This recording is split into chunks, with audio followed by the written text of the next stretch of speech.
காசு இல்லாம 5:30 மணிக்கு வந்து பார்த்தால் பல்லாயிரத்தை அங்கே அல்லாஹ் போட்டான். பார்த்தவங்க அந்த பிள்ளைக்கு அப்படி கையை தூக்கி அடிக்க 6 மாசம் குழந்தை எல்லாரும் போட்டுட்டு போறாங்க. நான் சொல்வேன், ஒரு குழந்தை கையை கீழே அடித்த போது கொடுத்த கருணை உள்ளவன் உங்களை விட போகிறான். விடுவானான்னு கேட்கிறேன். அவன் அன்பாளன், கேட்காமலேயே கொடுப்பவன், கேட்காமல் கொடுப்பவன், என் உணர்வை விளங்கியவன் என் ரப்பை தவிர யாரும் இல்லை. என்னோடு என் பெட்ரூமில் படுத்து என் காற்றை சுவாசிக்கும் என் மனைவியால் என் உணர்வை புரிய முடியாது. என் ரப்பு என் உணர்வை புரிவான். மனைவி பக்கத்துல படுக்கிறாங்க, அவங்க காற்றை நான் சுவாசிக்கிறேன், என் காற்றை என் மனைவி சுவாசிக்கிறார். என்னை பெற்றெடுத்த தாய் என் இன்ப துன்பங்களை எல்லாம் அறிந்திருக்கிறார். ஆனால் என் உணர்வை என் தாயால் அறிய முடியாது. உணர்வை கூட புரிந்து உன்னை அழகுபடுத்த ஆசைப்படுகிற அல்லாவை விட்டோம் நீ ஏன் தூரமாய் கொண்டே இருக்கிறாய்? என்ன தூரம்? பேச்சால் தூரம், செயலால் தூரம், வணக்கத்தால் தூரம். வணக்கம் குர்பை ஏற்படுத்த, வணக்கம் நெருக்கத்தை கொடுக்க, நம்ம வணக்கம் தூரத்தை உண்டாக்குது. வணக்கத்துல கூட தூய்மை இல்லை, பரிசுத்தம் இல்லை, எண்ணங்கள் சரியில்லை. பேசுகிறேன், பேச்சில் தூய்மை இல்லை, புனிதம் இல்லை. பார்க்கிறேன், பார்வையில் தூய்மை இல்லை. பார்த்து சலாம் அலைக்கும், நல்லா இருக்கிறீங்களா, சிரித்துக் கொள்கிறேன். ஆனால் என் உள்ளத்தில் மோசமான ஆளில் அவரை நினைக்கிறேன். என் பார்வையிலும் சிரிப்பிலும் கூட ஏமாற்றமும் பொய்யும் இருக்கிறது. மாசுபட்ட உலகம். மாறுங்கள் என்கிறேன், மாறுங்கள் என்கிறேன். இயல்புக்கு வாழணும்னு நினைக்காதீர்கள். தனக்கு போக தானம், அது பழமொழிக்கு அழகாகும். தனக்கு போக தானம் பழமொழிக்கு அழகாகும். அவர்களுக்கு தேவை இருந்தது, ஆனாலும் தாங்கள் தேவையை அடக்கி தடுத்து விட்டு தேவையுடைய இன்னொருவர்களுக்கு கொடுத்தார்கள் என்று அல்லாஹ் வான்மறையில் சொன்னானே, அந்த வாழ்க்கையின் பக்கம் வாருங்கள் என்கிற தனக்கு போக தானம் என்பது சொல்வதற்கு அழகான பழமொழி. அதை தாண்டி எனக்கு தேவை இருக்கவே என் சகோதரனின் தேவையை நான் முற்படுத்துகிற போது அங்கே கிடைப்பது காசல்ல, மதிப்பல்ல, மரியாதை அல்ல, காரூணிய சீலனே கிடைக்கிறான், அல்லாஹ்வே கிடைக்கிறான். அல்லாஹ்வை அடைகிற பல வழியை நம்ம மிஸ் பண்ணிடுறோம். பள்ளிவாசலுக்குள்ள அல்லாஹ் கிடைப்பான்னு நினைச்சோம் சில பேர். அப்படி ஒரு இடத்தை அவனுக்காக நாம் மட்டிடுவதை கூட அவன் பிரியப்பட. பஸ்ல போற போது அல்லாஹ்வை பல பேர் அடைஞ்சுக்கிட்டாங்க, வாகனத்துல அடைஞ்சுக்கிட்டாங்க, காட்டுல அடைஞ்சாங்க.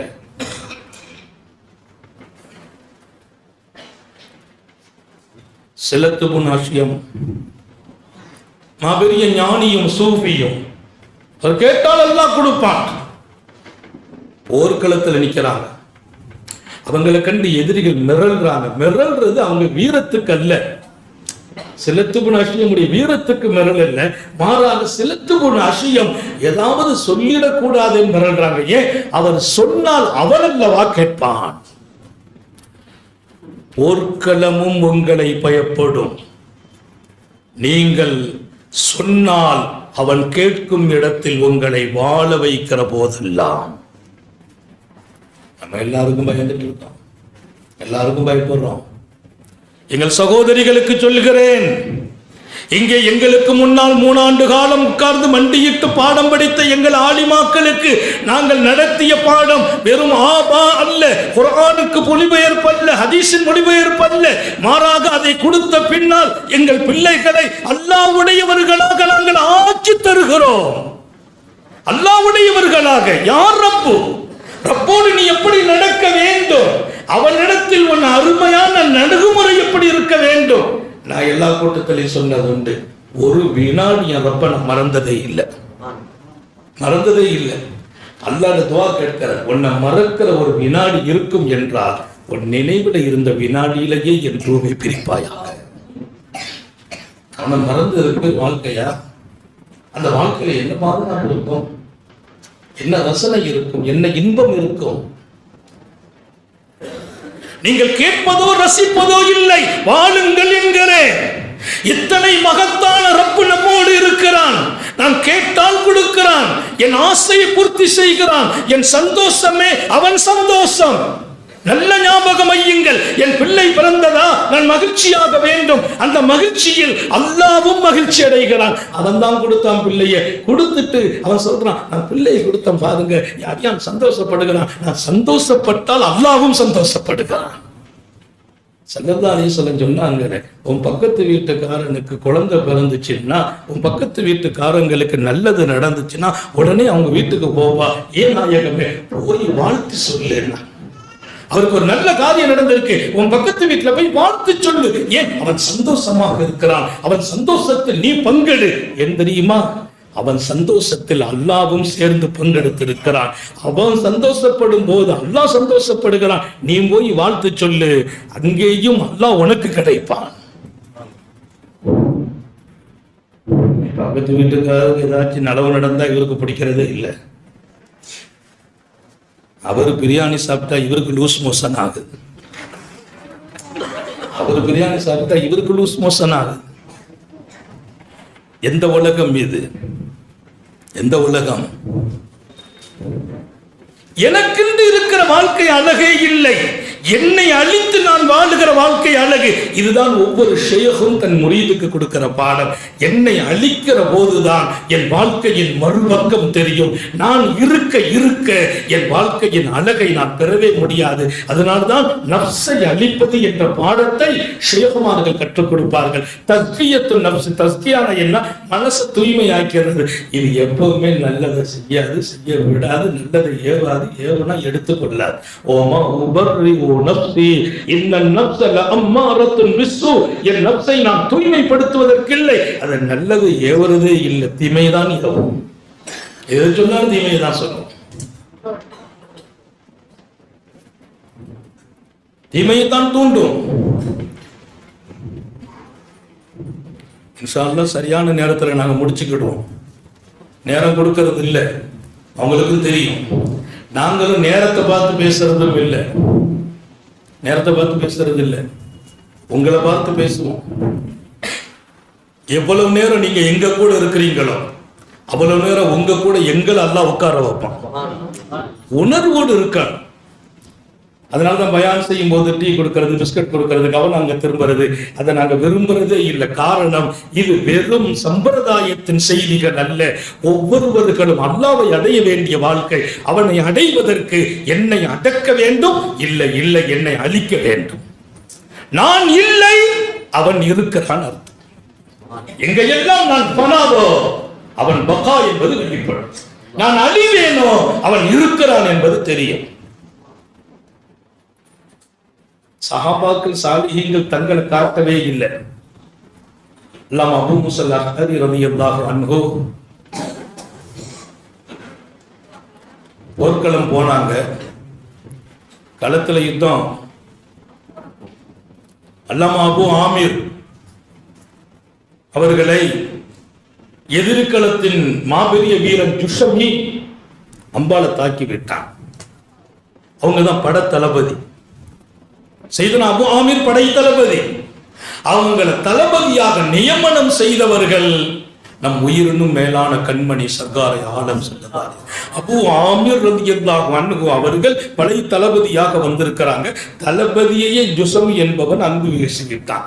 அவங்க காலில் உயிர் நரம்புல போய் அம்பு நிற்கிறது. அபூ மூஸா ஓடி வர்றாங்க ரலியல்லாஹு அன்ஹு. வந்தபோது என்ன ஆச்சுப்பான்னு கேட்டாங்க. என்ன ஆச்சுன்னு கேட்டான். மண் ரமா, உன்னை யாரு இந்த நிலைக்கு ஆளாக்கியது, அம்பு வீசியது யாருன்னு கேட்டான். அவங்க உடனே அவன் ஓடிக்கொண்டு இருக்கிறான். இதோ போறானே அவன் சொன்னான். இதோ போறானே.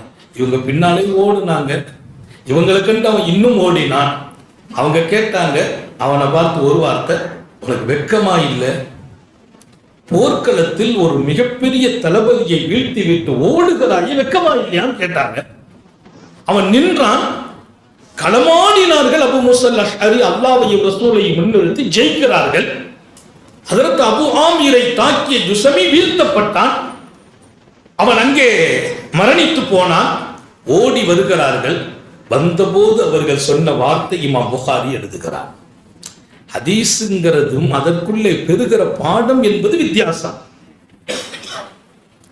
இந்த ஹதீஸை இமாம் புகாரி பதிவு செய்கிறார். வந்தபோது அபூ மூசா சொல்கிறார்கள் அபூ ஆமீரிடத்தில், கத்தல்லல்லாஹு சாஹிபக், உன்னை தாக்கியவனை அல்லாஹ்வே கொன்றான் என்றார். இங்கதான் தன்னை அழித்து அல்லாஹ்வை காட்டிய பெருமக்கள், அல்லாஹ்வை மறைத்து நம்மை காட்டும் இழிவார்கள். அவனை மறைத்து நம்மை காட்டுகிறோம். நான் கொஞ்சம் அன்னைக்கு அந்த இடத்துல போகலன்னா அவரை காப்பாத்தி இருக்க முடியாதுன்னு சொல்றவங்க என்ன துணிச்சல் இருக்கிறது என்று கேட்கிறேன். எப்படித்தான் ரப்பை மறக்கிறீர்கள் என்று கேட்கிறேன். அன்னைக்கு நான் இல்லைன்னா பிரச்சனையே பெருசா இருக்கும். ஒண்ணுமே இல்லை, நீ இல்லைன்னா பிரச்சனையே நடந்தே இருக்காது. நீ இருக்க போய் தான் பிரச்சனை.